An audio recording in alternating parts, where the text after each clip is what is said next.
Welcome to NOS 230, Windows Administration 1. This is Lesson 2, Locking the Directory, Securing Active Directory Infrastructure. In this module, we dive into the heart of enterprise Windows environments, Active Directory, and focus on how to secure it from internal mismanagement and external threats. As the central authority for identity, access, and resource control, Active Directory is a high-value target for cyber attackers. That means it's our responsibility to not only understand how it works, but also how to lock it down and maintain its integrity. Over the next series of slides, we'll explore key best practices, real-world risks, and effective strategies that will help you build a defensible and reliable AD environment. In this lesson, we will explore several core objectives essential to securing Active Directory. First, you'll learn how to minimize attack surfaces by identifying and disabling unnecessary services that create vulnerabilities. Then we'll look at how to securely manage domain controllers, which are the lifeblood of AD. We'll cover how to protect AD objects using access control lists and proper delegation of authority. You'll also gain an understanding of administrative tiering and the Red Forest model, both powerful architectural strategies for compartmentalizing privilege. Finally, we'll review how LDAP over SSL or LDAPS and secure replication protocols ensure that communication between domain controllers and clients remains protected against interception or manipulation. Before jumping into configurations and command line utilities, it's important to orient yourself. Securing Active Directory is not about following a rigid checklist. It's about understanding principles and applying them in your unique environment. Throughout this lesson, you'll be exposed to real-world attack scenarios and configuration strategies. Pause as needed to reflect, especially when you see diagrams or bullet lists. If you already have experience with group policy, DNS, or user permissions, great! This module will build on that. And if you're new to some of these ideas, don't worry. Each topic is designed to be accessible and directly applicable to enterprise operations. Active Directory is the cornerstone of a Windows enterprise environment. It's a hierarchical, multi-master directory service that stores information about objects on the network, such as users, computers, groups, printers, and shared folders, and makes this information easy to find and manage. AD not only enables centralized authentication and authorization, but it also helps enforce policies through group policy objects. It integrates closely with DNS, DHCP, and other services to offer a seamless experience for both users and administrators. Given its centrality, a compromise of Active Directory can be catastrophic, leading to credential theft, privilege escalation, or even full domain takeovers. Understanding how AD is structured is the first step in learning how to secure it. Securing Active Directory isn't just a best practice. It's a business-critical necessity. If an attacker gains access to a domain controller or escalates privileges within AD, they can control nearly every aspect of the IT infrastructure. This includes reading emails, accessing file shares, modifying security policies, or deploying malware to hundreds of systems. In recent cyber attacks, such as those involving ransomware or supply chain breaches, compromised Active Directory infrastructures have allowed threat actors to spread quickly and operate undetected for weeks or even months. AD is the single point of trust for the network, so it must be treated with the highest level of security planning, monitoring, and response. Active Directory faces a range of attack vectors, and many don't require zero-day exploits, just misconfigurations or lax oversight. Common techniques include pass the hash, Kerberoasting, and abusing weak service account credentials. Attackers often exploit excessive permissions, unpatched systems, or unmonitored group memberships to escalate access. In some cases, they take advantage of outdated protocols like NTLM or insecure LDAP. What makes these attacks so effective is that they often use built-in Windows tools, allowing them to blend into legitimate admin activity. Understanding these vectors helps prioritize defenses, close unused ports, monitor privileged groups, and adopt a least privilege access model to reduce your exposure. To effectively secure Active Directory, you must implement a defense in depth strategy. That means hardening not just one layer, but multiple, from the domain controllers to user accounts to the network services that surround AD. A good strategy starts by identifying and minimizing attack surfaces, such as unused services or overly permissive configurations. It then focuses on privilege management, ensuring that administrative access is controlled, monitored, and tiered. Finally, the strategy must include incident response readiness and backup planning. Securing AD is not a one-time task. It's an ongoing process that requires vigilance, documentation, and continuous improvement. One of the easiest ways to reduce your AD attack surface is to disable unused or legacy services. Services like SMBv1, LLMNR, and WINS are often still enabled for compatibility, but they pose serious security risks and are frequently targeted in attacks. If your environment doesn't explicitly require them, turn them off. Disabling these services reduces the avenues attackers can exploit and helps streamline your configuration. Use group policy to disable these features consistently across your environment, and regularly audit systems to ensure the settings stay applied. This is a quick win that drastically increases your security posture with minimal effort. Domain controllers are the crown jewels of your AD infrastructure and should be protected accordingly. These servers must be physically secured in data centers or server rooms with restricted access. Logically, DC should run only necessary services. No email clients, no third-party tools, and absolutely no general-purpose software. Regularly patch them and enforce strict firewall and group policy settings. Monitoring tools should be in place to detect unauthorized changes or unusual login activity. Additionally, ensure that only designated administrative accounts can log into domain controllers, and those accounts must use multi-factor authentication. A single compromised DC can unravel the entire domain, so treat them with utmost caution. Group policy is one of the most powerful tools in Windows administration, and it plays a vital role in securing Active Directory environments. Through GPOs, you can enforce password complexity, disable legacy protocols, configure firewall settings, and manage software restrictions across all domain-joined systems. But with great power comes great responsibility. Poorly configured GPOs can introduce vulnerabilities, cause outages, or provide excessive access. It's critical to document all GPOs, regularly audit them, and apply security filtering to ensure policies are scoped correctly. Avoid editing the default domain policy unless necessary. Use custom GPOs instead. Well-managed group policy is the backbone of consistent, scalable, and secure AD operations. The administrative tiering model segments administrators based on the sensitivity of the systems they manage.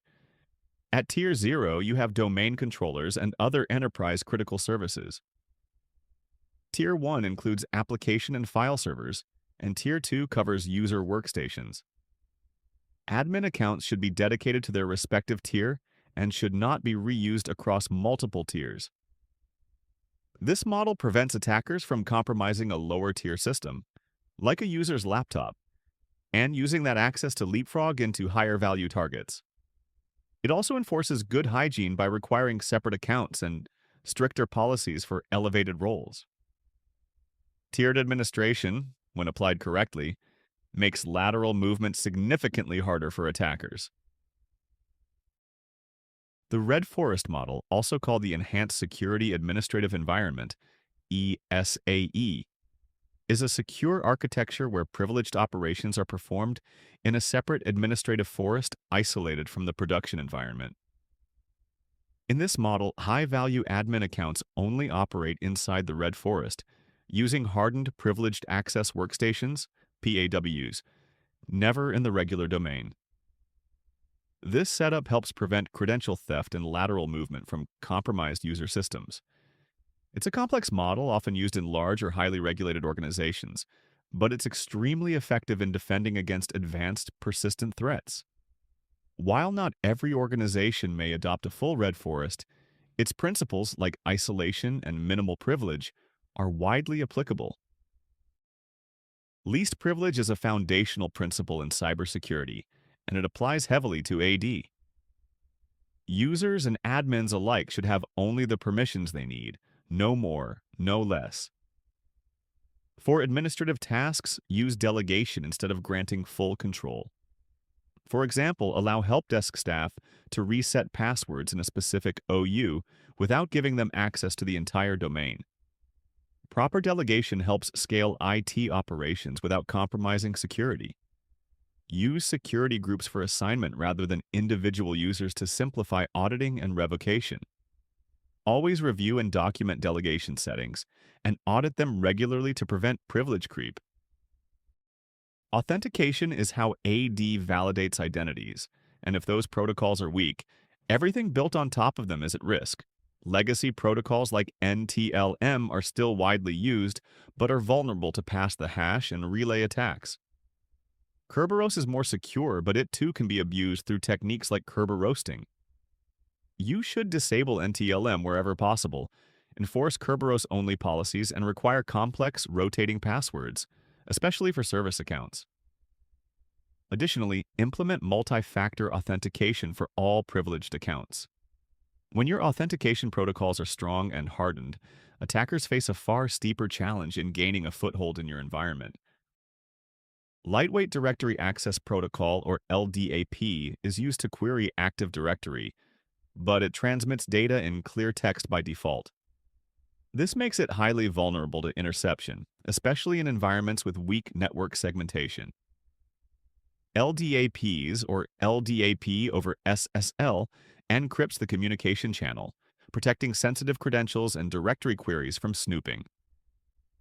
To implement LDAPs, you need valid SSL certificates installed on your domain controllers, and clients must trust those certificates. It's a relatively simple change that brings significant security gains. Many compliance frameworks now require LDAPs, and it should be considered a baseline in any secure AD deployment. No security strategy is complete without a reliable backup and recovery plan. For Active Directory, this means performing regular system state backups of your domain controllers. These backups include all critical components: ntds.dit, sysvol, registry, and boot files. Store them in secure offline locations and encrypt them to prevent tampering. It's not enough to just have backups. You must also test your recovery process regularly in isolated environments to ensure everything restores as expected. In the event of a ransomware attack or catastrophic failure, being able to quickly and safely restore AD can mean the difference between a minor disruption and a total operational shutdown. Visibility into your Active Directory environment is crucial. Without logs and monitoring, malicious activity can go undetected for weeks or even months. Use tools like Microsoft Defender for Identity, the Event Viewer, and SIEM platforms to track logon activity, privilege escalations, group membership changes, and more. Establish baselines for normal behavior and create alerts for anomalies. Forward logs to a central location for correlation and analysis. Monitoring is not just about detection. It also supports audits, investigations, and compliance. The earlier you detect suspicious behavior, the faster you can contain and respond to threats before they spread. Old user and service accounts are low-hanging fruit for attackers. These accounts often have weak passwords, never expire, or retain unnecessary privileges. Regularly audit Active Directory for stale accounts, those that haven't logged in for 30, 60, or 90 days, and take action. Disable them first to ensure there's no business impact, then remove them if unused. Pay special attention to service accounts and ensure they follow modern best practices, like using group-managed service accounts or automatic rotation. Cleaning up legacy accounts not only tightens security but also improves performance and simplifies administrative tasks. Establishing a security baseline for your AD environment ensures consistency and provides a reference point for detecting drift. Microsoft offers baseline templates and the Security Compliance Toolkit, which include recommended settings for domain controllers, servers, and clients. These templates enforce best practices like disabling guest accounts, restricting anonymous access, and enforcing strong authentication. Customize the baseline to fit your organization's needs, then enforce it using group policy. Revisit your baselines periodically to keep up with evolving threats and technology changes. A good baseline is your first line of defense and should be a living document, not a one-time project. Time synchronization might seem like a minor detail, but in Active Directory, it's critical for authentication, replication, and logging accuracy. Kerberos authentication requires that clocks between clients and domain controllers are synchronized within a 5-minute window, or ticket validation will fail. This makes accurate timekeeping a foundational security requirement. Your domain controller with the PDC emulator FSMO role should be configured to sync with a reliable, secure time source, such as an external NTP server or GPS clock, and all other domain controllers should sync with it. Likewise, member servers and clients should sync with their respective DCs. Proper time synchronization ensures seamless operations and provides trustworthy timestamps for audit logs and forensic analysis. DNS and Active Directory are tightly integrated, so much so that AD cannot function without it. But this also makes DNS a potential attack vector. AD uses DNS to locate domain controllers and services via SRV records, so tampering with DNS can allow attackers to redirect authentication traffic. To secure DNS, use AD integrated zones, which replicate through the directory and support secure dynamic updates. This ensures that only authorized clients can modify DNS records. Enable DNS logging and consider deploying DNSSEC, which adds cryptographic integrity checks to DNS responses. DNS security is often overlooked, but it's vital to preserving the trustworthiness of your AD infrastructure. Administrative tasks should never be performed from general-purpose workstations. Instead, use privileged access workstations, or PAWs, hardened systems that are isolated from web browsing, email, and everyday business use. PAWs should be locked down via GPO, run only required software, and be assigned specifically to users with elevated privileges. Admin credentials used on these machines should never be used elsewhere to prevent credential theft via pass-the-hash or memory scraping attacks. Isolating administrative access minimizes the chances of a phishing email or malicious link compromising privileged accounts and provides a clean, controlled environment for critical system operations. Service accounts are often overlooked but represent one of the most significant risks in Active Directory. These accounts frequently run with elevated privileges and use static passwords that are rarely changed. Attackers target service accounts to maintain persistence or move laterally. To mitigate this, audit all service accounts, remove unnecessary privileges, and apply the principle of least privilege. Whenever possible, switch to group-managed service accounts, which provide automatic password rotation and eliminate the need for human-managed credentials. Document all service accounts and regularly validate their use. A clean, controlled service account environment greatly reduces your attack surface and improves accountability. CIS-Vol and NetLogon are shared folders on domain controllers used for distributing logon scripts, group policy templates, and authentication support files. Because they're accessible to all authenticated users, any tampering here can impact every device in the domain. Malicious actors can drop scripts into CIS-Vol that get executed on user logon, creating a powerful method of persistence. To defend against this, enforce strict file permissions and use auditing to track changes. Regularly validate that scripts and GPO templates haven't been altered. Transitioning CIS-Vol replication from FRS to DFSR also improves reliability and performance. These shares are often ignored but are key pillars of a secure AD foundation. Every secure AD strategy must include a tested incident response plan. Know what to do if a domain controller is compromised or if an attacker creates a rogue admin account. Your response plan should include a list of critical contacts, predefined roles, escalation procedures, and technical steps like isolating hosts, collecting logs, and resetting credentials. Maintain offline copies of system documentation and backup credentials in case of ransomware. Practice tabletop exercises to simulate realistic attacks and reveal weaknesses in your playbook. In the heat of an incident, having a clear, rehearsed response path will reduce confusion and accelerate recovery efforts. Now that we've covered the core principles and best practices for securing Active Directory, it's time to revisit your self-assessment from earlier in the lesson. Look back at the topics you listed. Are there areas you now feel more confident in? Are there new priorities that you want to explore further, such as implementing tiered administration, configuring LDAPS, or auditing group memberships? Reflection is a key part of the learning process. By identifying what you've gained and what still needs work, you set yourself up for continued success as an AD administrator. Consider creating a personal checklist or roadmap to apply these practices in your own environment. Congratulations on completing Lesson 2 of NOS 230, Locking the Directory, Securing Active Directory Infrastructure.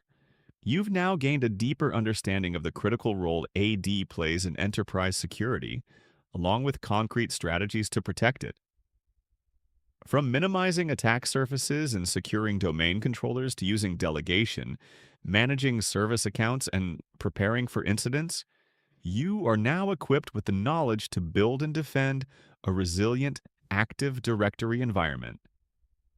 Take what you've learned here and apply it in your labs and future career. The ability to secure AD is a high-value skill and one that will serve you well in any cybersecurity or systems administration role.